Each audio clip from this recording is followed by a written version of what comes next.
નમસ્કાર મિત્રો, કેમ છો? મજામાં? ક્રિષ્ના સ્કૂલમાં હું અમિત નાગર આપ સર્વે મિત્રોનું હાર્દિક સ્વાગત કરું છું. મિત્રો, આપણે ધોરણ 12 કોમર્સ સબ્જેક્ટ ઇંગ્લિશ એમનું ત્રીજું યુનિટ પહેલું રીડ મેનેજ યોર સ્ટ્રેસ એના વિશે આપણે અભ્યાસ કરી રહ્યા છીએ. અગાઉ આપણે પાર્ટ 1ની અંદર સ્ટ્રેસ શું છે, કઈ રીતે સ્ટ્રેસ માણસને હેરાન કરે છે, પરેશાન કરે છે, સ્ટ્રેસ ક્યાંથી આવે છે, એના વિશે આપણે સંપૂર્ણ માહિતી મેળવી. સાથે સાથે સ્ટ્રેસને મેનેજ કરવા માટે, એનું સંતુલન કરવા માટે થઈ અને ટેક્સ્ટબુકની અંદર જે આપણને આપવામાં આવેલા 4 પોઈન્ટ્સ છે તેમના વિશે પણ આપણે જાણ્યું, એના વિશે પણ આપણે સમજ્યા. તો હવે આપણે ટેક્સ્ટબુકનું જે સંપૂર્ણ ભાષાંતર છે તે આપણે શરૂ કરીએ. તો મિત્રો, ટેક્સ્ટબુકનો પહેલો પેરેગ્રાફ આપેલો છે, તેની અંદર આપણને કહેવામાં આવેલું છે, mind, emotions and body are all closely interlinked and always work together. એટલે કે માઇન્ડ એટલે કે મન, ઇમોશન્સ એટલે કે લાગણીઓ અને બોડી એટલે કે શરીર, આ ત્રણ જે બાબતો છે તે અતિશય નિકટતાથી જોડાયેલા છે. ઇન્ટરલિંક્ડનો મતલબ થશે જોડાયેલું હોવું. ને કેવી રીતે? તો કે ક્લોઝલી એટલે અતિશય નિકટતાથી જોડાયેલું છે આપણું માઇન્ડ, આપણા ઇમોશન્સ અને આપણું શરીર. બરાબર, આપણું મન જે બાબતે વિચારે એ મુજબ આપણા ઇમોશન્સ છે એ થવા લાગે છે અને એ જ રીતે આપણું શરીર છે એ કામ કરે છે. આપણા મનની અંદર જે પ્રકારના વિચારો આવે એ પ્રકારે આપણા ઇમોશન્સ, આપણી લાગણીઓ છે તૈયાર થાય છે અને એ જ રીતે આપણું શરીર છે એ આઉટપુટ આપે છે. આપણા શરીરનું વર્તન પણ એવું થઈ જાય છે. એટલે કહેલું છે કે આ ત્રણ બાબતો છે, મન, લાગણીઓ, સંવેદનાઓ અને આપણું શરીર, આ બધું છે એક સાથે જોડાયેલું છે. એન્ડ ઓલવેઝ વર્ક ટુગેધર, અને હંમેશા માટે એક સાથે કામ કરે છે. એ અલગ અલગ કામ નથી કરતું. મન અલગ રીતે કામ કરે, આપણા ઇમોશન્સ છે અલગ રીતે કામ કરતા હોય, કે આપણું શરીર છે અલગ રીતે કામ કરતું હોય, એવું કશું બનતું નથી. આ ત્રણ એક સાથે કામ કરે છે. અને ક્યારેક તમે પણ આવું મહેસૂસ કરતા હશો, તમારા વિચારો જે મુજબના હશે એ મુજબ તમારા ઇમોશન્સ થશે ને એ મુજબ તમારું શરીર છે એ કામ કરશે ને બધા એક સાથે કામ કરશે. બધા એક સાથે કામ કરશે. બરાબર, તમે કોઈ સારા પ્રસંગોની અંદર ગયા હો તો તમારા ઇમોશન્સ છે એવા હોય, તમારું માઇન્ડ છે એ મુજબ કામ કરતું હોય અને તમારું શરીર છે એ મુજબ આઉટપુટ આપે. કોઈ દુઃખદ પ્રસંગમાં ગયા હો તો તમારા વિચારો છે એ મુજબના હોય, તમારી લાગણીઓ છે, સંવેદનાઓ છે એ મુજબની હોય અને તમારું શરીર છે એ જ મુજબ ત્યારે આઉટપુટ આપે. ઉલટું ક્યારે થતું નથી. બરાબર, એટલે કહેલું છે કે એક સાથે બધા કામ કરે છે. It helps you to distinguish them more clearly if you try to understand them separately. એટલે કે જો તમે તેમને અલગ અલગ રીતે સમજવાનો પ્રયત્ન કરશો, સેપરેટલીનો મતલબ થશે અલગ અલગ, તો તેમના વચ્ચેનો ભેદ છે એ તમે વધુ સ્પષ્ટતાથી જાણી શકશો. વધુ સ્પષ્ટતાપૂર્વક તેમના ભેદને તમે સમજી શકશો. ડિસ્ટિંગ્વન્સનો મતલબ થશે ભેદ. એમના વચ્ચેની જે ડિફરન્સનેસ છે, અલગતા છે, તેને આપણે સમજી શકીએ. ક્લિયરલીનો મતલબ થાય છે સ્પષ્ટતાથી. બરાબર. આ દરેક બાબતને તમે અલગ અલગ રીતે સમજવાનો પ્રયત્ન કરશો. આપણું માઇન્ડ શું છે, આપણા ઇમોશન્સ શું છે, અને આપણું શરીર શું છે, આ ત્રણેયને જો તમને અલગ અલગ રીતે સમજવાનો પ્રયત્ન કરશો તો એમના વચ્ચેનો જે ભેદ છે એ તમને સમજાવવામાં મદદરૂપ થશે. તે your mental capacities are your ability to concentrate, to take in new information, to remember old and new information, and to be in a position to think logically. એટલે કે તમારી માનસિક સક્ષમતાઓ, મેન્ટલ કેપેસિટીઝ, માનસિક સક્ષમતાઓ, તમારા મનની જે શક્તિ છે એ શું છે? તો કે યોર એબિલિટી ટુ કોન્સન્ટ્રેટ, એટલે કે તમારી કોન્સન્ટ્રેટ કરવા માટેની શક્તિ, સક્ષમતા. કોન્સન્ટ્રેટ એટલે કે ધ્યાન કેન્દ્રિત કરવું, એના માટેની એબિલિટીઝ એટલે એ તમારા મનની શક્તિ થઈ. બીજું કીધું to take in new information, નવી માહિતીઓને મેળવવી, ગ્રહણ કરવું, નવું નવું જાણવું, એ પણ તમારી માનસિક શક્તિ થઈ. Two remember old and new information, નવી અને જૂની માહિતીને યાદ રાખવી, એ પણ તમારી માનસિક શક્તિ થઈ કે તમે નવી અને જૂની બંને માહિતીઓ યાદ રાખી શકો છો. And to be in a position to think logically, અને એવી કોઈ પરિસ્થિતિની અંદર તાર્કિક રીતે વિચારવું. થિંક લોજિકલી, જેનો મતલબ થશે તાર્કિક રીતે વિચારવું. તો આ બધી જે બાબતો છે એ શું છે? તો કે આપણા મનની શક્તિ છે, આપણા મનનો પાવર છે. એબિલિટી ટુ કોન્સન્ટ્રેટ એટલે કે આપણે કોન્સન્ટ્રેટ કરી શકીએ છીએ, આપણું ધ્યાન છે એ કેન્દ્રિત કરવા માટેની શક્તિ છે, એ આપણી માનસિક શક્તિ કહેવાય. આપણે નવી ઇન્ફોર્મેશન મેળવી શકીએ છીએ, જૂની પુરાની અને નવી માહિતીઓને યાદ રાખીએ છીએ, અને કોઈ એવી પરિસ્થિતિ આપણી સામે આવી જાય તો આપણે તાર્કિક રીતે વિચારવાની સક્ષમતા પણ ધરાવીએ છીએ. તો આ બધી આપણી માનસિક શક્તિ થઈ. આ બધી બાબતોથી આપણું મન છે એ કાર્યરત છે. આ બધી આપણી એક શક્તિ છે, આપણો એક પાવર છે. આ બધું આપણે કરી શકીએ છીએ. અને જો આ બધું આપણે ન કરી શકતા હોઈએ તો સમજવું કે આપણે મેન્ટલી ડિસ્ટર્બ છીએ. ગુજરાતીમાં, શુદ્ધ ગુજરાતીમાં કંઈ તો આપણે આપણી માનસિક સમતુલા છે એ ગુમાવી બેઠા છીએ એવું કહી શકાય.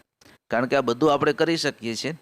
કોન્સન્ટ્રેટ કરવું હોય તો આપણે કરી શકીએ, નવી માહિતી મેળવી શકીએ, નવી જૂની માહિતીને યાદ રાખી શકીએ, અને કોઈ એવી પરિસ્થિતિની અંદર આપણે તાર્કિક રીતે વિચારી બી શકીએ છીએ. આગળ એવું કહે છે, you need your mental capacity in order to study, to work, to impose a constructive and workable order on your life, and to make rational day to day decisions.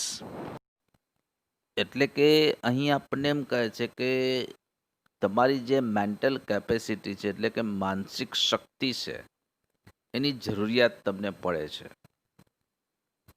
દરેક વ્યક્તિને પોતાની માનસિક શક્તિઓની જરૂર પડે. શેના માટે? તો કે ઇન ઓર્ડર ટુ સ્ટડી, અભ્યાસ કરવા માટે. આપણે જે કંઈ પણ અભ્યાસ કરીએ છીએ એના માટે આપણી માનસિક શક્તિઓની જરૂર પડે. ટુ વર્ક, કામ કરવા માટે. તમે કોઈ પણ પ્રકારનું કામ કરતા હો તો એ કામ કરવા માટે થઈ અને તમારી માનસિક શક્તિઓની તમને જરૂર પડે જ છે. To impose a constructive and workable order on your life, એટલે કે તમારા જીવનના કોઈ રચનાત્મક કે વ્યવહારિક કાર્યો માટે.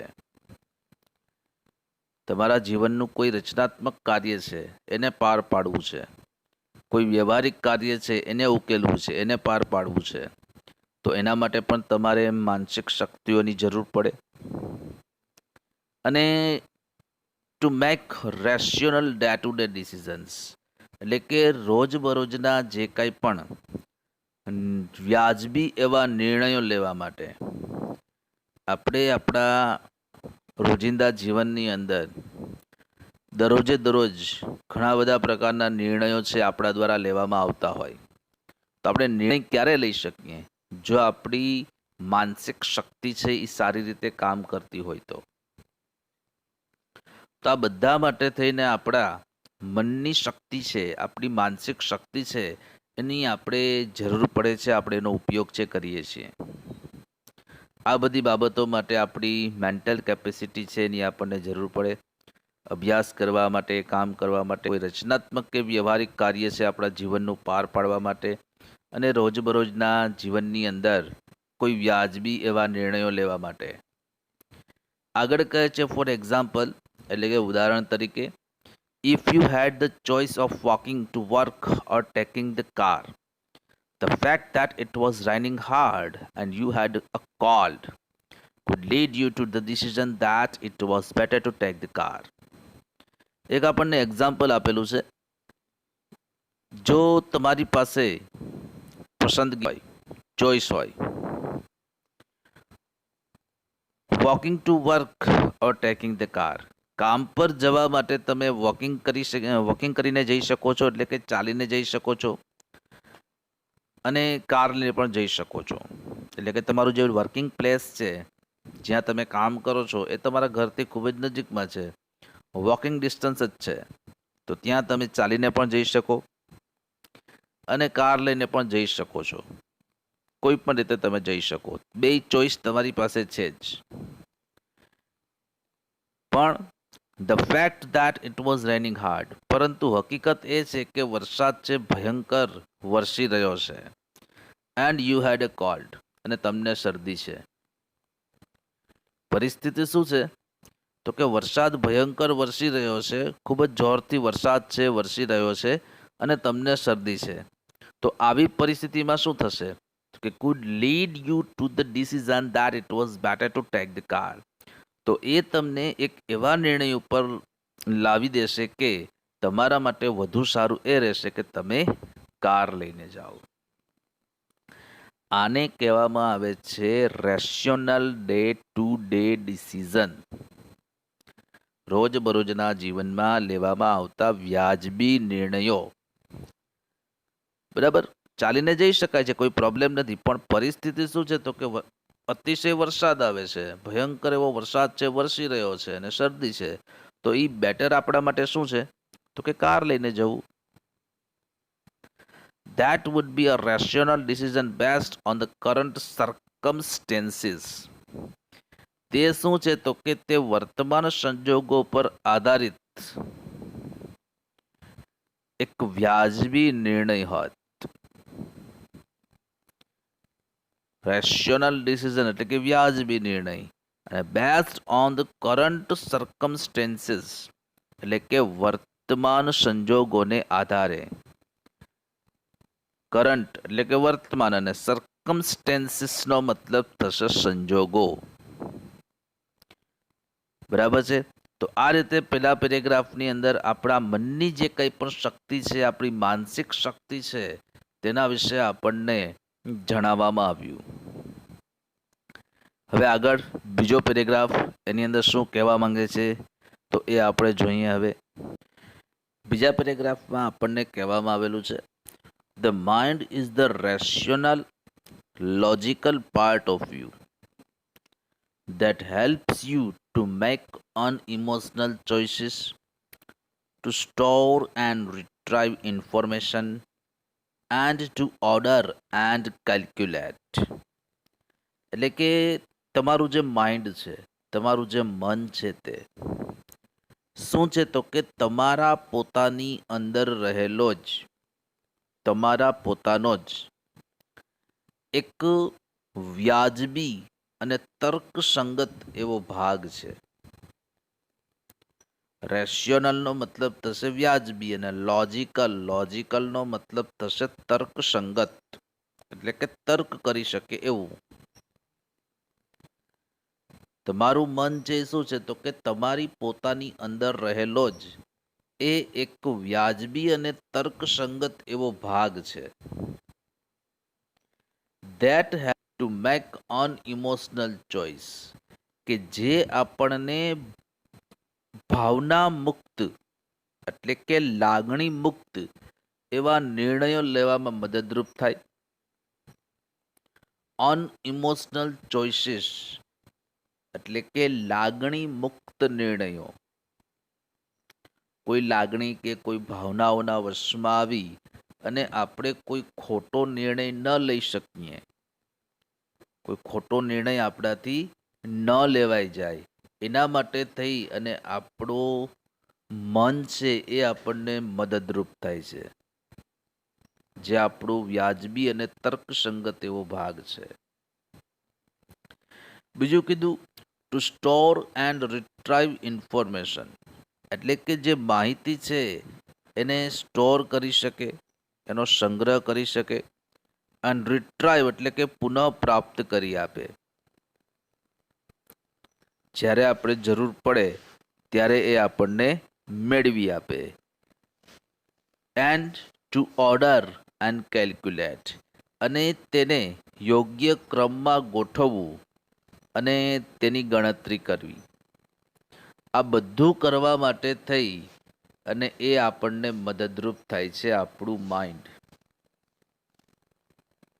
બરાબર, આપણા મનથી જ આપણે આ બધું કરી શકીએ છીએ, આપણા માઇન્ડથી જ આ બધું થાય, બાકી કશું ન થાય. બરાબર, લાગણી મુક્ત નિર્ણયો લઈ શકીએ, માહિતીનો સંગ્રહ કરી શકીએ, આપણે જરૂર પડે ત્યારે એને આપણે પ્રાપ્ત કરી શકીએ, આપણા મનની અંદર ઓર્ડર મુજબ એને ક્રમ અનુસાર ગોઠવી શકીએ, કેલ્ક્યુલેટ કરી શકીએ. તો આ બધું આપણે કરી શકીએ છીએ. બરાબર, જે આપણા માઇન્ડને મદદરૂપ છે. આગળ કહે છે it is the counter part to the emotions એટલે કે આપણું માઇન્ડ છે એ શું છે તો કે આપણી સંવેદનાઓનો અડધો ભાગ છે, અડધિયું છે. કાઉન્ટર પાર્ટનો મતલબ શું થાય તો કે અડધિયું એટલે કે અડધો ભાગ, એને કાઉન્ટર પાર્ટ કહેવાય. આપણી લાગણીઓનું છે એ અડધિયું છે એટલે કે આપણી લાગણીનો અડધો ભાગ છે એ આપણું મન છે. હવે કાઉન્ટર પાર્ટ વિશે તમને કહું તો તમે કદાચ મૂવી જોવા માટે ગયેલા હો ક્યારેય, તો તમે મૂવી જોવા માટે જાઓ ને તો તમને જ્યારે ટિકિટ આપવામાં આવે છે એ ટિકિટના બે ભાગ હોય. જેવા આપણે થિયેટરની અંદર એન્ટ્રી મેળવીએ છીએ એવા જ એક ભાગ છે એ લોકો લઈ લઈએ અને એક ભાગ આપણને પાછો આપે. That's cold counter part. તેને કાઉન્ટર પાર્ટ કહેવામાં આવે, અડધો ભાગ. બરાબર છે, એટલે આપણું મન છે એ આપણી સંવેદનાઓનું, આપણી લાગણીઓનો એ અડધો ભાગ છે. આગળ કહે છે good example of the interaction between mind and emotions is examiners. એટલે એક સારું એવું એક્ઝામ્પલ, સારું એવું ઉદાહરણ આપણા મન અને આપણી સંવેદનાઓ વચ્ચે જે કાંઈ પણ ક્રિયા પ્રતિક્રિયાઓ થતી હોય એનું એક સરસ મજાનું એક્ઝામ્પલ હોય તો એ છે પરીક્ષાનો ગભરાટ. ઇન્ટ્રેક્શનનો મતલબ થશે ક્રિયા પ્રતિક્રિયા થવી. ઇન્ટ્રેક્શનનો મતલબ થશે ક્રિયા પ્રતિક્રિયા થવી. એક્ઝામનર્સનો મતલબ થશે પરીક્ષાનો ગભરાટ. પરીક્ષાની અંદર જે ગભરાટ હોય એને એક્ઝામ નર્વ્સ કહેવામાં આવે. આપણા મન અને આપણા ઇમોશન્સ એટલે કે આપણું મન અને આપણી લાગણીઓ વચ્ચેનું એક સારામાં સારું એક્ઝામ્પલ એટલે કે આ એક્ઝામ નર્વ્સ. એમાં શું કહે છે જો આગળ, your mental capacity has હેલ્પ્ડ you written what you have revised. એટલે કે તમારી જે માનસિક શક્તિ છે, મેન્ટલ કેપેસિટી છે, તે તમને મદદરૂપ થાય છે. શેના માટે તો કે written what you have revised. તમે જે કંઈ પણ વાંચેલું છે, તમે જે કંઈ પણ રિવાઇઝડ કરેલું છે, રિવિઝન કરેલું છે, એને જાળવી રાખવા માટે, એને યાદ રાખવા માટે થઈ અને એ તમને મદદરૂપ થાય. તમે જેટલું રિવાઇઝ કરેલું છે, જેટલી તમે મહેનત કરી છે એ તમારા મનની અંદર સ્ટોર કરવા માટે, જાળવી રાખવા માટે, યાદ રાખવા માટે થઈ અને તમારી માનસિક શક્તિ છે એ તમને મદદરૂપ થાય છે. યુ નો યોર સ્ટફ એટલે કે તમે તમારી શક્તિને સારી રીતે જાણો જ છો. તમે કેટલી તૈયારી કરેલી છે, તમે શું કર્યું છે, એના વિશે તો તમને ખબર જ છે. યુ નો યોર સ્ટફ, તમારી જે મહેનત છે, તમારી જે શક્તિ છે, એના વિશે તો તમે જાણો જ છો. But when you enter the exam room, પરંતુ જેવા તમે એક્ઝામના રૂમની અંદર પ્રવેશો છો કે તરત જ એન્ડ સ્ટાર્ટ ગેટિંગ ઇમોશનલ, અને એકદમ લાગણીશીલ, સંવેદનશીલ બની જાઓ છો. શેનાથી? તો કે by expecting difficulties and imagine failure, all of a sudden the carefully stored information is no longer available. એટલે કે તમારા પર જે ઇમોશન્સ છે એ હાવી થઈ જાય છે. તમને એવી કલ્પના થવા લાગે છે કે તમને એવું મહેસૂસ થવા લાગે છે કે મુશ્કેલી આવશે અને તમે નિષ્ફળ થશો. અને અચાનક જ શું થાય છે? તો કે જે કેરફુલી એટલે કે કાળજીપૂર્વક સ્ટોર કરેલી જે ઇન્ફોર્મેશન છે, જે આપણે રીડ કરેલું છે, આપણે રિવાઇઝ કરેલું છે, એ બધું જ ત્યાંથી ચાલ્યું જાય છે. જે આપણે વાંચેલું છે, આપણે સ્ટોર કરેલું છે, રિવાઇઝ કરેલું હતું, એ બધું જ આપણા મનમાંથી, આપણા દિમાગમાંથી સાવ બ્લેક આઉટ થઈ જાય છે. આપણે પણ ઘણી બધી વખત એવું મહેસૂસ થયું હશે કે પરીક્ષા ખંડની અંદર, એક્ઝામ રૂમની અંદર આપણે બેઠા હોઈએ, પેપર આપણા હાથમાં આવે, એમાંથી 2-4-5 પ્રશ્નો એવા હોય કે જે આપણને એમ થાય કે આજે સવારે જ હજુ મેં આ પ્રશ્નો વાંચ્યા હતા ને મને આવડે જ છે. પણ આપણા મનની અંદર રહેલો જે ગભરાટ હોય, ડર હોય, આપણા જે ઇમોશન્સ હોય, એ આપણા ઉપર હાવી થઈ ગયેલા હોય, અને આપણે એવું લાગે કે આપણને મુશ્કેલી આવશે તો શું કરશું, આપણે નિષ્ફળ જશું તો, નાપાસ થશું તો. આવા વિચારો છે એ આવવાને કારણે શું થશે? તો કે આપણે જે યાદ કરેલું હતું, વાંચેલું હતું, એ બધું ભૂલાઈ જશે. અને પેપરની અંદર આવેલા એ પ્રશ્ન જોઈને આપણને એમ થાય કે આ તો મેં વાંચ્યું હતું, સવારે જ વાંચેલું છે, મને આવડે જ છે. પણ જેવો આપણે લખવા માટેનો પ્રયત્ન કરશું ને, તો આપણે લખી નહીં શકીએ. એનો જવાબ શું હશે એ ત્યારે આપણા મનની અંદરથી, આપણા દિમાગની અંદરથી સંપૂર્ણપણે દૂર થઈ ગયો હશે. આપણે એ પ્રશ્નનો જવાબ છે આપી શકશું જ નહીં, અને ઉલટાનું આપણે વધુ છે દુઃખી થઈ જશું. પણ જેવો આપણો પેપર છે એ પૂરું થશે, ક્લાસરૂમની આપણે બહાર નીકળશું, નીચે આપણા મિત્રો સાથે આપણે પહોંચશું કે તરત જ એ પ્રશ્નનો જવાબ છે એ તમારા દિમાગની અંદર આવી ગયો હશે કે આનો જવાબ આ જ આવે.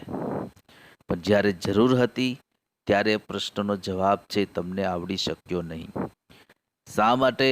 તો કે એ આપણા મન અને આપણા જે ઇમોશન્સ છે એ બંને વચ્ચે ક્રિયા પ્રતિક્રિયાઓ થઈ. એમાં આપણા ઇમોશન્સ છે એ આપણા ઉપર હાવી થઈ ગયા. આપણને જે વિચારો આવ્યા નિષ્ફળતાના, એ નિષ્ફળતાના વિચારો આપણા ઉપર એટેક કર્યો, અને એના કારણે આપણે જે યાદ રાખેલું હતું, રિવાઇઝ કરેલું હતું, એ બધું જ ખતમ થઈ ગયું. Your emotions have barred the way to your inner information store. એટલે કે તમારે જે લાગણીઓ છે એ તમારા પોતાની અંદર રહેલી જે ઇન્ફોર્મેશન તમે સ્ટોર કરેલી છે એ ઇન્ફોર્મેશનને તમારા સુધી પહોંચતા અટકાવે છે. Barred the way, barred the વેનો મતલબ થશે અટકાવવું. તમારી અંદર સ્ટોર કરેલી ઇન્ફોર્મેશન સુધી પહોંચતા એ તમારા ઇમોશન્સ છે એ અટકાવી દે છે. Do you find yourself reacting in any of the following ways? નીચે મુજબની જે સિચ્યુએશન આપેલી છે એમાં તમે ક્યારેય તમારી અંદર આવી કોઈ પ્રતિક્રિયાઓ જોઈ શકો છો? એટલે કે નીચે જે આપણને હવે પછીના પેરેગ્રાફમાં જે આપણને કહેવામાં આવેલું છે એના વિશે શું તમને કશો ખ્યાલ છે, કશી ખબર છે? ત્યાર પછીના પેરેગ્રાફમાં આપણને એવું કહેવામાં આવેલું છે, અલગ અલગ પ્રકારની સિચ્યુએશન્સ આપેલી છે કે આ સિચ્યુએશનની અંદર તમે ક્યારે મુકાયેલા છો, કે આ સિચ્યુએશનનો તમારે ક્યારે સામનો કરવો પડ્યો છે. તેમાં સૌથી પહેલાં કીધું you find it difficult to concentrate on things, એટલે કે કોઈ ચીજ વસ્તુ ઉપર તમને કોન્સન્ટ્રેટ કરવું મુશ્કેલ લાગે છે. મતલબ કે તમે કોઈ ચીજ પર કોન્સન્ટ્રેટ એટલે કે તમારું ધ્યાન છે લગાવી શકતા નથી. કોન્સન્ટ્રેશન કરવામાં તમને મુશ્કેલી પડે છે, એક ધ્યાન છે લાગતું નથી. એના પછી આપણને કીધું your memory is letting you down frequently, એટલે કે તમારી મેમરી, તમારી યાદ છે એ વારંવાર તમને નિરાશ કરે છે. લેટિંગ ડાઉનનો મતલબ થશે નિરાશ કરવું. ફ્રિકવન્ટલી વારંવાર તમારી યાદ, તમારી મેમરી એ વારંવાર તમને નિરાશ કરે છે. મતલબ શું? તો કે વારંવાર આપણે અમુક બાબતોને ભૂલી જઈએ. કોઈ અગત્યનું કામ હોય, એ અગત્યનું કામ જ આપણે ભૂલી જઈએ. આપણી મેમરી છે એ આપણને દગો આપે છે. ઘણા બધા લોકો એવા હોય છે વારંવાર ઘણું બધું ભૂલી જતા હોય, અને જે અગત્યનું હોય એ ભૂલાઈ જાય ત્યારે પરિસ્થિતિ શું આવે એ જ્યારે આપણા ઉપર આવે ત્યારે આપણને ખ્યાલ આવે કે જે બહુ મહત્વનું હતું એ જ ભૂલાઈ ગયું. તો મેમરી છે એ વારંવાર આપણને આવી રીતે નિરાશ કરતી હોય, આપણે વારંવાર ભૂલી જતા હોઈએ. ત્રીજું કીધું you have a lots of different things on your mind but can not grasp a clear thought, એટલે કે તમારા દિમાગની અંદર બધી જ જુદી જુદી વસ્તુઓ છે, એ પણ પુષ્કળ પ્રમાણમાં. Lots of different things on your mind, તમારા દિમાગની અંદર વિવિધ પ્રકારની પુષ્કળ પ્રમાણમાં ઘણી બધી વસ્તુઓ રહેલી છે. તમારું દિમાગ છે ઘણું બધું ચાલે છે, but can not grasp clear thought, પરંતુ કોઈ સ્પષ્ટ વિચારને સમજી શકતા નથી. બરાબર, જે એક સ્પષ્ટ વિચાર છે એને આપણે નથી લઈ શકતા. ઘણું બધું દિમાગની અંદર ચાલે છે, આમ કરી નાખું, તેમ કરી નાખું, પેલું કરી નાખું, બીજું કરી નાખું, પણ એમાંથી કોઈ પણ એકને સ્પષ્ટપણે આપણે અનુસરી શકતા નથી. એના સ્પષ્ટ વિચારને આપણે સમજી શકતા નથી. ઘણા બધા લોકો હોય એવા, ઘણા બધા વિચારો મનની અંદર આવતા હોય, પણ કશું જ કંઈ થઈ શકતું ન હોય, માત્ર વિચારો જ એ રહે, રિયાલિટી બની શકતી નથી. આગળ કહે છે you are often undecided these days and these is untypical for you, કે હાલની પરિસ્થિતિમાં એવું રહે છે કે તમે વારંવાર અનિર્ણાયક સ્થિતિમાં રહો છો, એટલે કે નિર્ણય લઈ શકતા નથી. અનડિસાઇડેડ, અનિર્ણાયક સ્થિતિ, આપણે નિર્ણય ન લઈ શકીએ એવા પ્રકારની સ્થિતિ. And these is untypical for you, અને આ તમારા માટે અનટિપિકલ છે, એટલે કે અયોગ્ય છે, અસામાન્ય છે. નિર્ણય ન લઈ શકો. ઘણા બધા લોકો હોય નિર્ણય નથી લઈ શકતા. એક શર્ટ ખરીદવા માટે ગયા હોય તો સવારથી સાંજ સુધી માર્કેટની અંદર, બજારની અંદર ફરે, પણ એક શર્ટ ન ખરીદી શકે, કાં તો કે નિર્ણય લેવા માટે તત્પર નથી, યોગ્ય રીતે નિર્ણય નથી લઈ શકતા, એનામાં નિર્ણય શક્તિનો અભાવ છે એટલા માટે. તો આવું પણ ઘણાની સાથે બનતું હોય છે. આગળ કહે છે you make longer to do task that you were able to complete quite quickly before. એટલે કે જે કાર્ય તમે ઝડપથી પૂર્ણ કરી શકતા હતા, તમારી અંદર એબિલિટી હતી, સક્ષમતા હતી કે એ કાર્ય તમે બહુ ઝડપથી પૂરું કરી શકતા હતા, પરંતુ હવે એ કાર્ય પૂરું કરવામાં તમને સમય લાગે છે. You make longer to do that.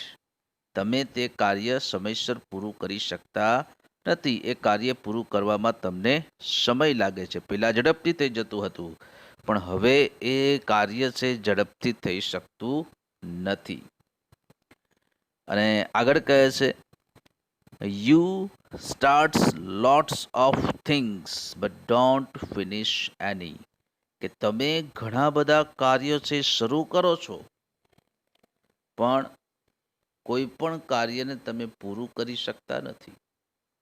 ઘણા બધા આવા લોકો હોય, એક સાથે ઘણું બધું કામ ચાલુ કરે અને પૂરું એક બી ન થાય. ઘણા વિદ્યાર્થીઓને પણ એવું હોય, હોમવર્ક આપેલું હોય, 2-4 વિષયનું હોમવર્ક હોય, આ કરી નાખું પહેલાં ને પેલું પહેલાં કરી નાખું ને આ સબ્જેક્ટનું પહેલાં ઉડાડી દઉં લેસન. પણ હકીકત એવું હોય કે બધું એક સાથે ભાઈ કરવા માટે જતા હોય, એમાંથી એક પણ પૂરું ન થઈ શકે. આ અલગ અલગ સિચ્યુએશન કીધી. ફરીથી એકવાર આ બધી સિચ્યુએશન પર એકવાર નજર મેળવી લઈએ. કે સૌથી પહેલાં કીધું તમને કે કોન્સન્ટ્રેટ કરવામાં મુશ્કેલ પડે છે.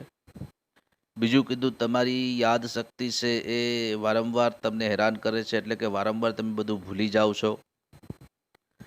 ઘણી બધી વસ્તુઓ દિમાગની અંદર છે, પણ કોઈ એક સ્પષ્ટ વિચારને આપણે મેળવી શકતા નથી, સમજી શકતા નથી. અનિર્ણાયક સ્થિતિમાં રહીએ છીએ. કોઈ નિર્ણય છે ઝડપથી લઈ શકાતો નથી. કોઈ કાર્ય છે એ પહેલાં ઝડપથી પૂરું થઈ શકતું હતું, પણ હવે એ કાર્ય પૂરું થવામાં વિલંબ થાય છે. કાર્ય ઝડપથી પૂરું થઈ શકતું નથી. અને ઘણા બધા કાર્યો છે એક સાથે શરૂ કરી લઈએ છીએ, પણ કાર્ય પૂરા થતા નથી. આવા બધા પ્રકારની સિચ્યુએશન્સ તમારી સામે મૂકેલી છે કે આવું ઘણા બધા લોકોની સાથે થતું હોય છે. હવે પછીનો પેરેગ્રાફમાં આપણને કંઈક પૂછવામાં આવેલું છે. શું કહે છે ચાલો આપણે જોઈએ. આગળ એવું કહે છે, ઇફ યસ, એટલે કે જો આ બધી બાબતોમાં તમારી હા હોય કે આવું બધું છે ઉપર જે જણાવેલું સમજાવેલું, આવું જો કંઈ તમારી સાથે થતું હોય, then it gives a sign of mental stress present in you. તો તે એક પ્રકારની નિશાની છે કે તમારા અંદર કંઈક માનસિક તણાવ રહેલો છે. જો આ બધી બાબતોની અંદર તમારી હા હોય, તમે કોન્સન્ટ્રેટ ન કરી શકતા હો, વારંવાર ભૂલી જતા હો, કોઈ સ્પષ્ટ વિચારને તમે પકડી ન શકતા હો, અનિર્ણાયક સ્થિતિમાં તમે હો, કાર્ય છે એ સમયસર પૂરું ન થતું હોય, ઘણા બધા કામ શરૂ કરીએ પણ એક પણ કામ પૂરું ન થતું હોય. જો આવું તમારી સાથે થતું હોય તો તમે એક માનસિક રીતે તણાવમાં છો તેવું કહી શકાય. The better you deal with stress, the less your mental capacity will be affected. એટલે કે તમારા માટે વધુ સારું શું રહેશે, તો કે તમારું જે સ્ટ્રેસ છે, જે તણાવ છે, એની સાથે યોગ્ય ડીલિંગ કરો, એને યોગ્ય રીતે એનું નિયમન કરો, જેથી કરીને તમારી માનસિક શક્તિને ઓછી અસર થાય. કારણ કે સ્ટ્રેસ છે એ આપણી માનસિક શક્તિને બહુ મોટા પ્રમાણે અસર પહોંચાડે. વધુને વધુ સ્ટ્રેસ છે એ માણસને ખતમ કરી નાખે છે. તમને શરૂઆતમાં કીધું હતું કે સ્ટ્રેસને લીધે ઘણા બધા આત્મહત્યાના બનાવો પણ આપણે બનતા હોય એવું જોઈએ છીએ, સાંભળીએ છીએ. સ્ટ્રેસ બહુ ખરાબ ચીજ છે, માણસને ખતમ કરી નાખે છે. એટલા માટે જ કહે છે કે તમારે તેની સાથે યોગ્ય વ્યવહાર કરવો જોઈએ કે જેથી કરીને તમારી માનસિક શક્તિને ઓછી અસર પહોંચે. The following exercise will help you build better stress resilience and rebalance yourself in your mental ability has already started to suffer due to stress. એટલે કે જો તણાવને લીધે તમારી માનસિક સ્થિતિ પર કોઈ વિપરીત અસર થવા લાગે છે તો બરાબર, તણાવને કારણે તમારા પર આવી કોઈ માનસિક અસર થવા લાગી હોય તો તણાવને કાબૂમાં રાખવા અને તમારી જાત પર પુનઃ સંતુલન સ્થાપિત કરવા માટે થઈ અને નીચે મુજબની જે કાંઈ પણ બાબતો છે એ તમને મદદરૂપ થશે. કે આપણે કોઈ ટેન્શનમાં છીએ તો હવે એ ટેન્શનમાંથી બહાર નીકળવા માટે આ બધી બાબતો છે એ આપણને મદદરૂપ થશે. રેઝિલિયન્સનો મતલબ થશે માનસિક સ્થિતિસ્થાપકતા અને રીબેલેન્સ એટલે કે ફરી તેનું સંતુલન કરવું, અંકુશિત કરવું અને સંતુલન કરવું. આ બંને બાબતો છે એ આપણા માટે ખૂબ જ જરૂરી છે કે જો આપણે આવી કોઈ માનસિક સ્થિતિ તણાવ આપણા ઉપર આવી ગયો હોય તો આ બધી બાબતો એટલે કે હવે પછીના જે 4 પોઈન્ટ આપવામાં આવેલા છે એ 4 પોઈન્ટ છે એ આપણને મદદરૂપ થશે. તો મિત્રો, આશા રાખીએ કે આ જે 3 પેરેગ્રાફ આપણે પૂરા કર્યા એ તમારી સમજમાં આવી ગયા હશે. નેક્સ્ટ ટાઈમ આપણે સ્ટ્રેસને કંટ્રોલ કરવા માટેના જે 4 પોઈન્ટ છે તેના વિશે આગળના વિડીયોની અંદર એટલે કે પાર્ટ 3ની અંદર આપણે તેની ચર્ચા કરીશું. તો ત્યાં સુધી bye bye, good bye, C you, આવજો.